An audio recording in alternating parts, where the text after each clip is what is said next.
Welcome to the Real Estate Strategies Podcast, a place for conversations that matter in order to obtain infinite wealth. I'm your host, Ken McElroy. This show is meant to keep you updated on what is going on in real estate while getting you on track to have infinite wealth and financial freedom. This episode, as well as all the others, can be downloaded on Spotify, Apple Podcasts, and various other platforms so that you're able to listen on the go.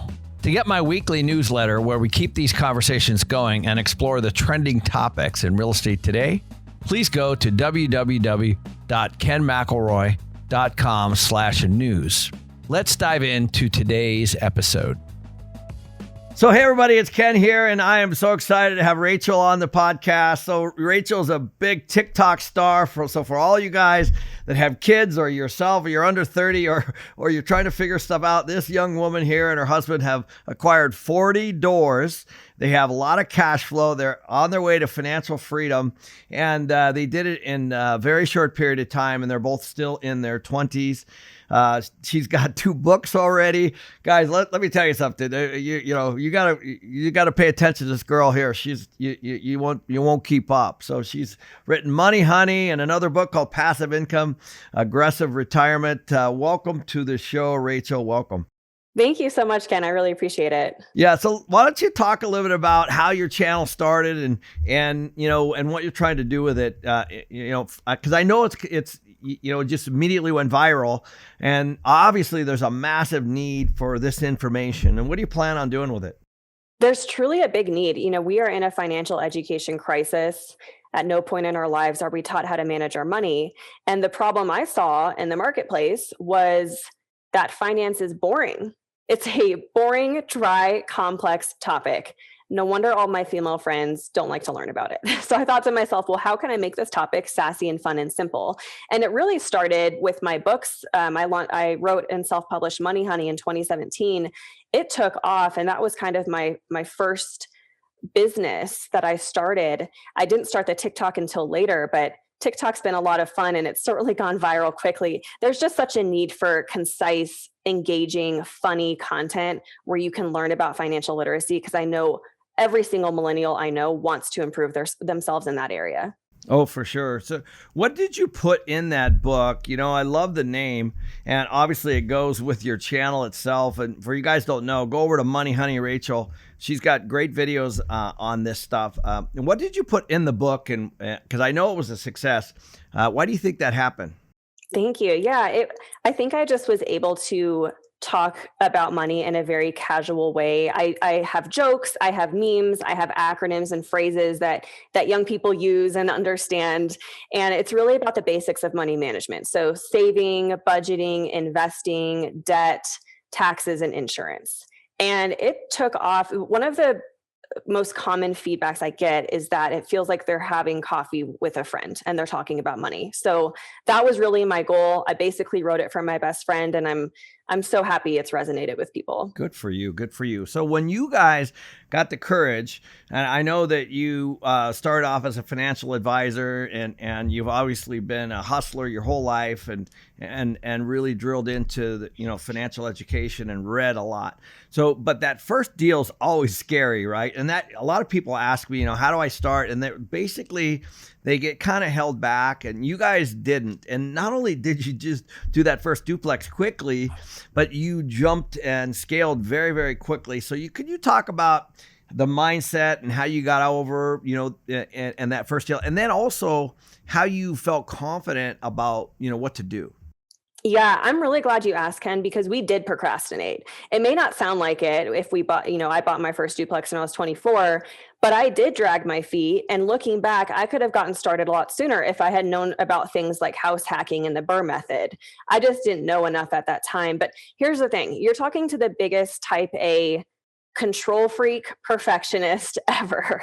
So I had a lot of fears and a lot of limiting beliefs. At the time, I thought, I don't know enough. I don't have enough experience. I don't have enough money. And I was afraid of making mistakes that would cost me money or cost me my time. So for a while, I didn't even try. I really didn't make much progress.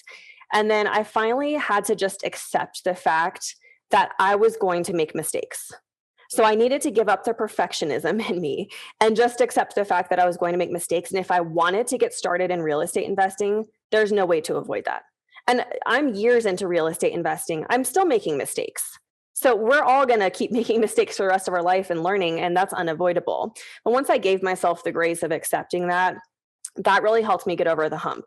And there's also this quote by Zig Ziglar that I love. And he said, "You don't have to be great to start, but you have to start to be great." Right. Well said. Look at you. That's awesome. That's awesome. Okay. So we're going to take a quick break. After the break, Rachel, I want to talk about, you obviously got your first duplex, which was, I think, $100,000. And then you scaled up to 38 more units in a very short period of time. So right after the break.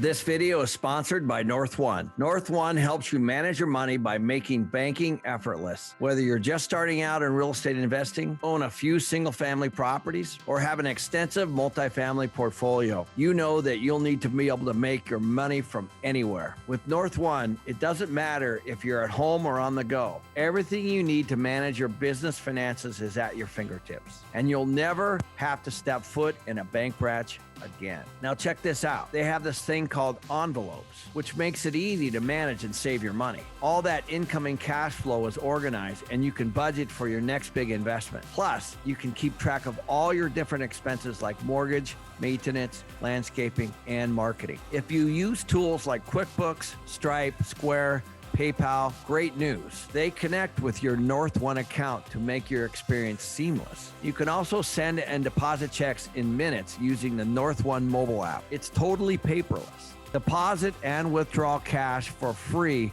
through one of the largest ATM networks. And guess what? NorthOne is giving my viewers and listeners 1 month free of banking, but you can only get it by going to get.northone.com/Ken. That's get.northone.com/Ken. Now back to the show. Welcome back, guys. We're here with Rachel. And okay, so Rachel, I know you and your husband bought the first deal with the savings that you had. You didn't raise a lot of money. You didn't syndicate like a lot of people are out there trying to do right now. But you did have the fears of not having any money, and you obviously had the fears of buying your first one and knowing whether it would work. And so can you talk a little bit about that deal? Obviously you put your own cash in. How does it cash flow? And then the bigger question is, how did you scale to 38 more doors? Yeah, absolutely. And just to get some things out of the way, because a lot of people are like, "Oh, you're a trust fund baby." And no, I'm not a trust fund baby. And I never made six figures from a job or a salary. So coming up with that first down payment came down to being very frugal with our money, being very disciplined. And both my husband and I saved 10 grand each over the course of a few years. That's how we got that 20% down payment for that first duplex. One of the things that I did well from the very beginning, and I've said I'm a finance nerd before. I'm very much a finance nerd. I'm an Excel spreadsheet nerd. And one of the things I've done well is just being very conservative with my estimates.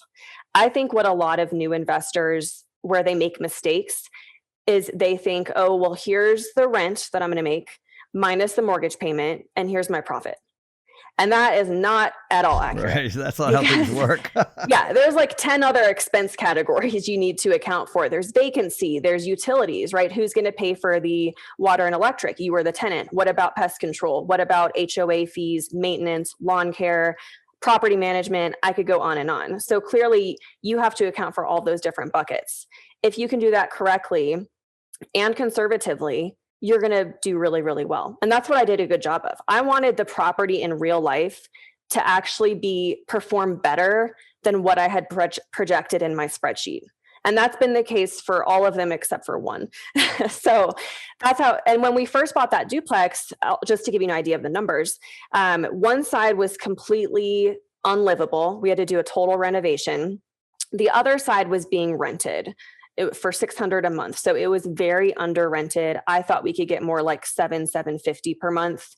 But after we did finish that renovation, the property was cash flowing $500 per month in profit. So it was already really strong. And now several years later to present day, it's cash flowing more like $800 a month in profit. That's wonderful. Okay. So let's just sum that up. You put 20 grand down, you got 10 back in commission. So, and I didn't get that much. I may have probably got $2,000 back. okay. So, Yeah. so you got a little bit of cash back because from your real estate license, and now the thing's producing almost 10 grand a year, right? Yes. Mm-hmm. So guys, if you don't know what that is, that's called a 50% return, cash on cash annually. Yeah. That's what we do. Plus the tax benefits, plus your tenants paying down your mortgage, plus. And I'm sure that you improve the property and you generate some equity. I know every time we buy a property that's like that, you actually improve the neighborhood and you improve the value. And there's massive benefits around this, which I know a lot of people do understand. I'd like to shift gears a little bit and talk about your family and your friends because, they obviously your parents have got to be wildly, proud of you guys and what you've done. But was there some resistance on, like, are you sure you want, you just got done with a degree and, what's this corporate world versus this entrepreneur world? What was going on during all that? Yeah, I think my parents learned that if I was setting my mind to something, they were going to stay out of my way pretty much because there were other instances in my life where I was like, oh, I want to do this. For example, when I wanted to sell Cutco, my mom, she wasn't thrilled about the idea of me selling sharp objects to our friends and family. But I think they learned over time that when I say I'm going to do something, I'm going to do it. So they really have been very supportive my whole life. And I think they just knew that I was going to figure it out one way or another. So I was very grateful for that. Same with my friends. There's always going to be someone in your circle or sphere that just doesn't get it and that doesn't understand. And that can look like jealousy sometimes. It can look like envy. And so you do have to deal with those people a little bit. But the biggest demon you have to deal with is yourself. So in 2019, when we got to the point where we were making $10,000 a month in passive income, by then we basically counted ourselves retired. We were financially independent because our passive income more than covered our expenses. So this was the year I was going to quit my job. It took me months and months and months to actually go through with it. It was one of the scariest decisions I've ever made. And I remember thinking, what are people going to think of me? They're going to think I'm crazy. They're not going to get it. They're going to have all these assumptions about me. And also at the same time, I was like, I'm walking away from a lucrative finance career. What am I thinking? So I had to overcome all of those limiting beliefs and all of those fears to actually go through with it. And thank goodness I did. I mean, if anything, I waited too long, but quitting my job has opened up the door for so many other opportunities.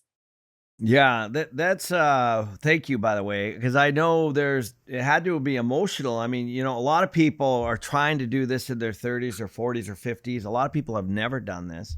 They feel like they need that steady paycheck and to be able to untether yourself from that and completely rely on the cash flow, that's an emotional decision, right? Absolutely. It's scary. It's vulnerable. Definitely one of the scariest things I've ever done. And, a lot of people listening might be thinking it's too late for me or it's too blank for me or whatever. And I just encourage you that it is not too late for you. I started off making $36,000 out of college. I certainly didn't have advantages. I wasn't a trust fund baby. I wasn't making some enormous amount of income. And I went from that to, now here I am just a few years later. So I encourage you, you absolutely can do it. Anyone at any age on any income can achieve financial freedom. Right. You're absolutely right. Okay. One more question. I've been wanting to ask this question because you guys are still young. What is the one thing that you had wished you had learned when you were younger? Oh, one of them, I'll give two, I guess, because one of them is the lesson of just getting started and just doing it, like the Nike slogan, just do it and don't overanalyze and overthink, which is hard for perfectionists. But one, two, and especially when it comes to like investing, whether in the stock market or real estate investing, just knowing that it is a lot simpler than most people think.